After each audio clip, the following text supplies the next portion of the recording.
Welcome back. In the last video, we explored how Chapter 1 of Harry Potter and the Philosopher's Stone was adapted into the movie, and we discussed the major differences between the book and the film. In this video, we're going to continue with Chapter 2 and look at what actually happens in the book compared to what was shown in the movie. We're not going to cover every single line from the book. Instead, we'll focus on the important differences while encouraging everyone to read the book themselves and fully immerse themselves in the wizarding world. So let's begin. Almost 10 years have passed, and we're back at the Dursleys' house. The book describes how the walls of the house are covered with photographs of Dudley growing up, from a baby to a young boy. But there's one thing missing.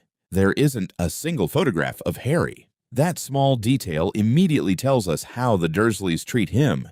Now, just like in the movie, Harry wakes up in the cupboard under the stairs after Mrs. Dursley calls him. However, one scene from the movie isn't in the book. In the film, Dudley jumps on the stairs, causing dust to fall onto Harry. That moment was created only for the movie. Harry then goes into the kitchen and starts preparing breakfast, which is the same in both the book and the movie. Uncle Vernon walks in and immediately tells Harry to comb his messy hair, while Dudley starts complaining about the number of birthday presents he has received. These scenes are almost identical in both versions. The book also tells us something important about Harry's scar. Harry once asked Aunt Petunia how he got it. She repeated the same lie, that his parents died in a car crash and that the scar was the result of the accident. After that, the Dursleys made one strict rule for Harry. He was never allowed to ask questions. This chapter also mentioned about Mrs. Fig, something the movie skips at this point. Originally, Uncle Vernon and Aunt Petunia planned to leave Harry at Mrs. Fig's house while they took Dudley to the zoo for his birthday. But Mr. Dursley says that Mrs. Fig is ill. They even consider leaving Harry with Aunt Marge, but that doesn't work out either. With no other choice, they reluctantly decide to take Harry along to the zoo. Here's another difference. In the movie, only Harry, Dudley, and the Dursleys go to the zoo. But in the book, Dudley's best friend, Piers Polkiss, joins them for the trip. The book also reveals that until the age of 10, Harry and Dudley attended the same school. During that time, Harry was constantly bullied, not only by Dudley, but also by Dudley's gang. They even broke Harry's glasses several times, forcing him to repair them with sellotape.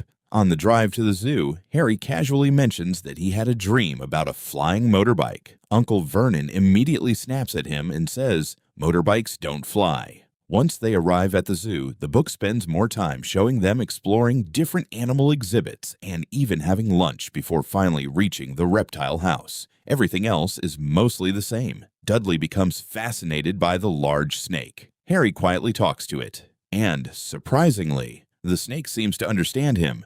But here's where the book changes things. Piers Polkiss actually witnesses Harry talking to the snake. He calls Dudley over. Dudley pushes Harry aside so he can get a better look.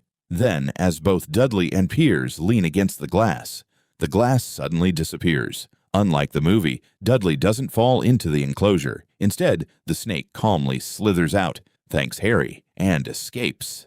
After the incident, the zoo director personally apologizes to Mr. and Mrs. Dursley for what happened. On the drive home, Dudley keeps saying that the snake almost bit him. Piers tells everyone that Harry was actually talking to the snake. When they finally get home, Piers is dropped off at his house, and Harry is once again locked inside the cupboard under the stairs. One scene from the movie doesn't happen in the book. In the film, Uncle Vernon grabs Harry and angrily asks, "Is that you?" That moment was added only for the movie. While sitting alone in the dark cupboard, Harry thinks about his parents. He tries to remember the accident everyone keeps talking about, but the only memory he can recall is a bright flash of green light. Nothing else. The book also mentions something very strange that had been happening to Harry. Over the years, several complete strangers had greeted him as if they already knew who he was. One day, while shopping with Aunt Petunia and Dudley, a tiny old man even bowed politely to Harry in the middle of the supermarket. Harry had absolutely no idea why these strangers recognized him,